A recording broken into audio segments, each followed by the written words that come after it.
Um, Good afternoon. I'm going to be that person who works from a paper. I'm not going to necessarily apologize for that. There's so much that has been said today. There's so much that I would love to expand on, so much that I would like to reflect on, that if I don't contain myself, I could go on and on and on and on. So know that I'm doing this because I respect you enough to want to give you a clear and concise message. Okay. Um, so I have a blog, Crazy Quilts Edie, and I began this blog in 2000. Is that annoying? Okay, good. I was a teacher. I can do a teacher voice. We'll see if that works. Okay, thanks. Thank you. Okay, so in 2006, 10 years ago, I began my blog. Debbie Reese also began blogging 10 years ago, and we both just found out we both began 10 years ago. So we're planning some things. We're going to do some celebrating and some reflecting soon. She is older than me. She started in May. I started in June, so I just want you to know that. So we approach social networking in very much the same way we approach books. We bring our own background into what we're going to experience, and that background can sometimes limit with whom and how we connect. How responsible we are in when we use social media, I think depends on the online profile or image that we're trying to build and create. My personal responsibility, my online profile, grows out of a sense of social responsibility. As much as I really enjoy quilting and General Hospital, I rarely, if ever, engage about those things online. I do engage a little bit about travel, but for the most part, my online identity is all about improving the representation of marginalized children in literature and in critical librarianship. And that's where I connect with people on social media. While I feel in control of my own identity, I know that as a black woman who has been involved in just a few incidents on the internet, that I am kind of boxed in and perhaps perceived to be the angry black woman. Um, but I'm also 58 years old, and I really do not care what people think about me anymore. Isn't that great? Yes.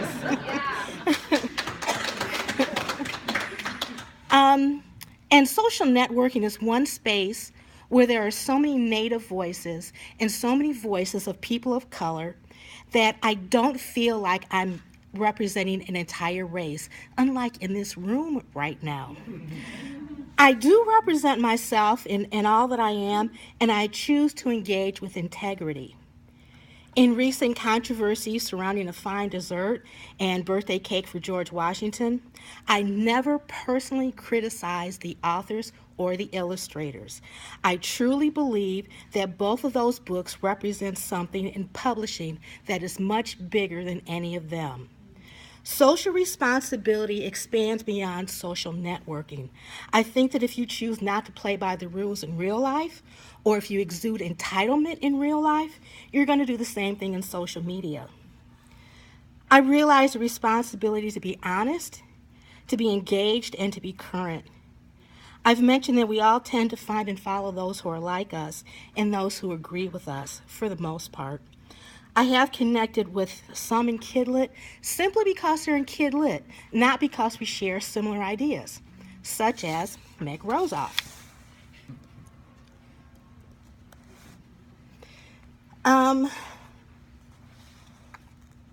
The conversation that she and I had was taken to Twitter even before I blogged about it. Here was a public figure, a successful white woman, bashing a self-published, young, queer, African-American male author. Consider what her social responsibility should have been. My sense of social justice could not let this egregious behavior go unnoticed, and I took to my blog.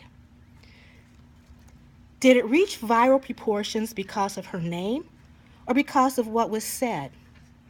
What I do know is that I do need to read stories from queer black boys, and I'm glad social networking can be a tool for them and a tool for giving a voice to marginalized people. Thinking back to listservs and discussion lists that we used to do like in the 90s, the early 2000s, conversations were hidden then. But now they're out in the open, making people's words and opinions quite transparent. It is very easy to Google someone and get an idea of what their opinions, their thoughts, their actions are. There was a storm on Twitter. Were there any real conversations? I know that there were conversations among people who agreed, but what about people who didn't? It seems that the most contentious issue was about telling authors that they should write more diversity, and many, including myself, would argue that no one should tell authors what to write. I honestly have seen people asking for more authors to include diversity in their books. I can even remember a few years ago when John Green specifically was asked, include more diversity in what you're writing. To me, diversity is just like anything else. It has to come from a place of authenticity. We can't do it because it's the latest thing. Diversity is not a thing, it is a way of life. As far as I know, Rozoff has never apologized. I do know that Miles has received way more publicity than he ever expected, and I do know that his book is sold out at least twice, and he has been contacted by publishers. You do this diversity thing for so long that you think everyone should have a degree of knowledge on diversity, but they don't. We simply preach to the choir. Rozoff talked about mirrors, and the diversity community immediately thought that she was referring to the seminal work by Rudine Sims Bishop. We are preaching to the choir. Imagine if diversity were anywhere in the name of an optional session here today. How many of you would have chosen to attend it? Diversity for me is a passion. For most of us in this fight for children, it is what we do because we love children.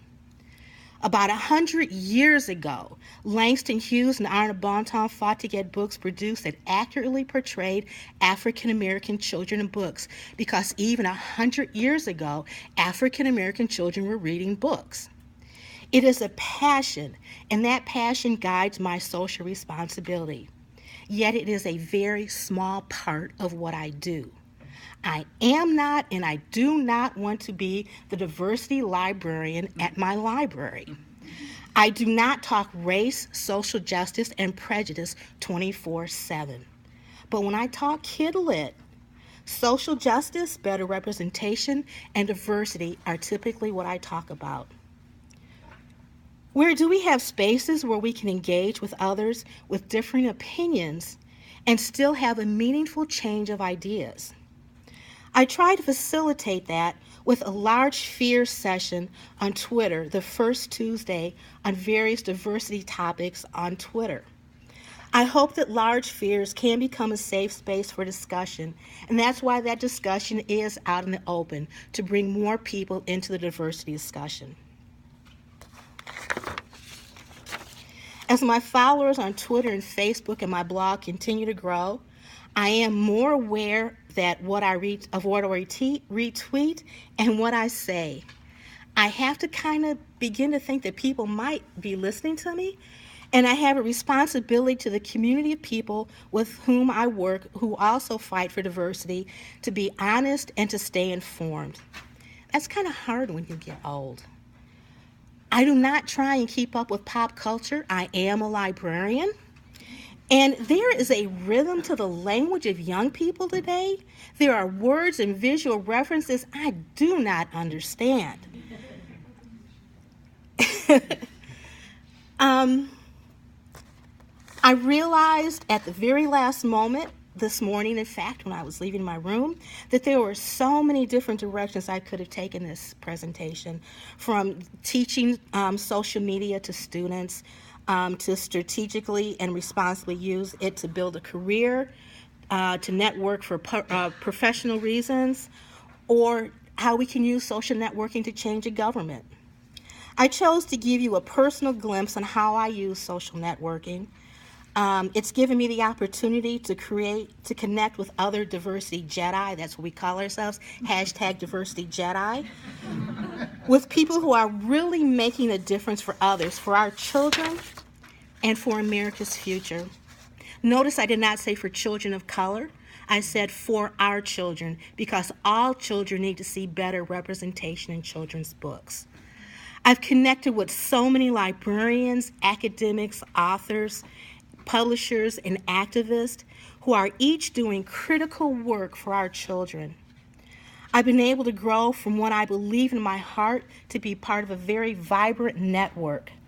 I truly believe that change is on the way and that social networking is critical to that change. Thank you.